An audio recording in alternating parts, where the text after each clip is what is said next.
Hello everyone, Q's Views here, and here today I have the RPG crate.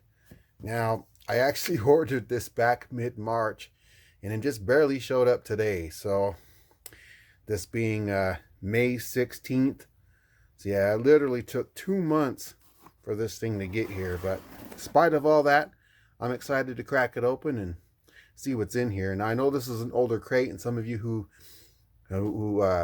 get these, subscribe to these, or whatever, probably already seen the contents of this crate, but it's new to me, so I'm going to check it out. And you're welcome to check it out with me. Let's see here. We have Mastery of the Hunt. So we can get that in frame better. Mastery of the Hunt Cold Snap. Kind of telling us the theme of the crate and the products inside. Pretty cool.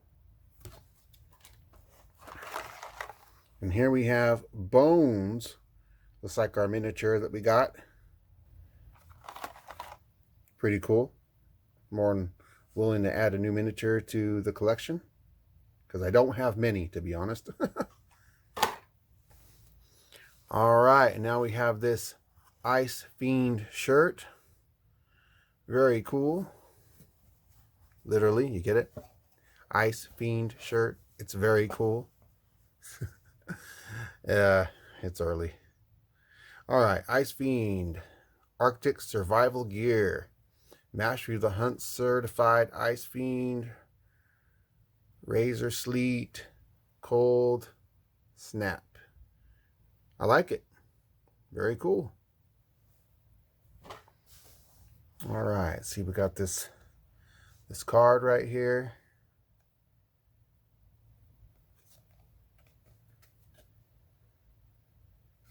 Okay, I have it upside down. Oh wait, do I? Oh, okay, I see what happens. You bend it down. It's basically a token card for this monster.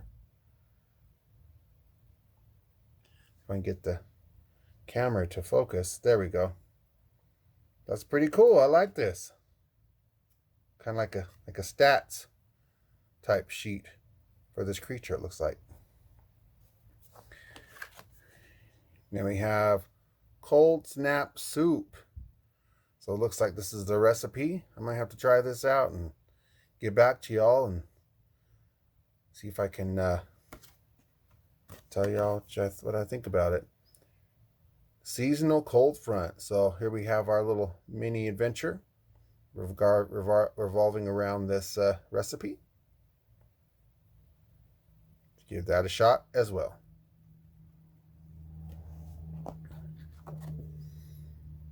All right, here we have Cold Snap, Complex Trap, Dangerous Threat for our dungeon lore, levels 5 through 8.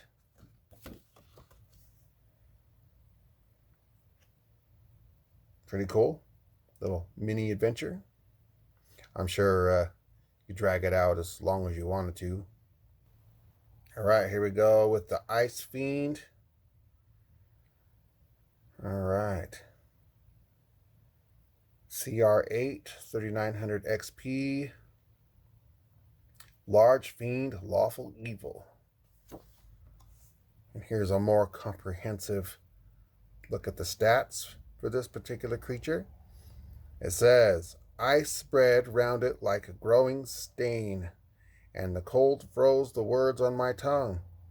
The strings on my lute snapped, the discordant sound heralding as it approached, the ice cracking under its claws. Zale, Traveling Bard.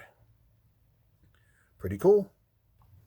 All right, so here we have Cold Snap, MH8A, 5e compatible, total levels 32, average 8. The first breath of frost heralded his coming, and you can feel his wrath in the icy cut of the wind.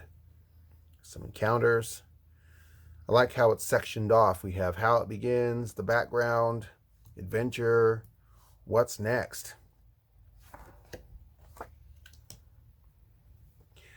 About Broken Branch the town, About Broken Branch the tavern, Shiver Me Timbers, Razor Sleet, Fanatic Priest, Dire Wolves Attack. Sounds cool to me. Can't wait to try it out. All right, next we have the Shallows. Same thing, kind of broken up into these various segments. Of course, each one of these includes its own little mini map, which is really cool. I like that. As much detail as you can get into Adventure, as far as I'm concerned, the better. About the Shallows, Chaotic Weather, the Encampment, Ice Priest, a lot of priests. The Dead Defend the Camp, Frozen Fairy, Deadly Weather. As we all know, weather can be quite deadly. So yeah, I'm excited for this. All right, here we go, the third and final. Same, broken up into how it begins, the background, the adventure, what's next. We've got your encounters down here, which looks quite plentiful. The Frozen Fortress and its cool map. All right, here we go. About the fortress, about Blue Rock Manor, and we have another map down here. That's really cool. Manor House 1, the family residence, Cold Snap Trap, the throne room, guest house. I'm actually going to read one of these real quick, just give you an idea of how you get a little flavor text with each one of these. We're going to read the guest house. The ground around the door to this area, while still frozen, shows signs of extensive travel. The snow is muddled, and ice has been scraped away from the path. The door stands slightly ajar. It is obvious that this entrance is heavily used. So I like that. I like that each one of these sections, this goes the same with all of them, have these little flavor texts that you can kind of read. And I think these can be read out loud to the players to give that extra flavor and description for the players, just to give that little extra amount of realism in the campaign. I really do like that they include these. All right, and last but not least, here we have the 5th edition fantasy, Into the Dragon's Maw. So that's pretty cool. Level 12 adventure module. So yep, it's a full-fledged module that I'm actually excited to try out.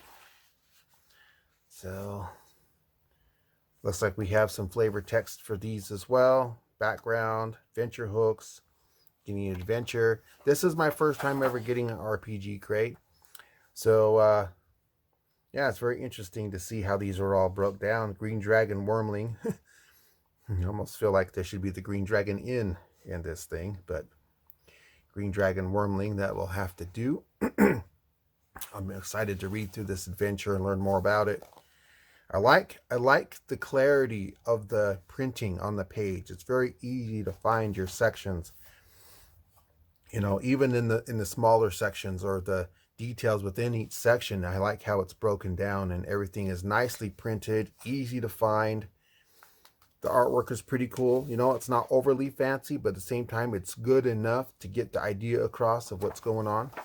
So I do appreciate that. I'm not going to go through every page of this thing. All right. Not sure how to say this name, but I'm going to say it is Zitlacatl, the Blinded Kuatl. I think that's supposed to rhyme. That's pretty cool. So here we go. We got Dracusa, female half-green dragon Medusa. Dragon Medusa, huh? I never heard of that before. Never heard of a dragon Medusa.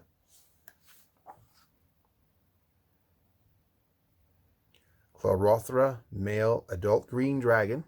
Cool. Yeah, you got to have some dragons, I guess. You have the green dragons. You got to have some green dragons. Concluding the adventure. That's too much treasure. I don't know. Some people may not complain that there's too much such thing as too much treasure. Some pretty cool little maps. Looks good. And there's that. So there you have it. The RPG crate. Now, even though I first ordered this back in March, I don't think this is March's crate. I think this is a newer one because I don't remember March's crate being themed like this. But either way, it's pretty cool. I like all the contents it came with. Everything seems pretty usable and something that I'd be interested in using. I don't think there's anything in this box at all that I wouldn't use. So I think it's a pretty good amount of contents for the money. My only complaint with this is that it took me 2 months to get one.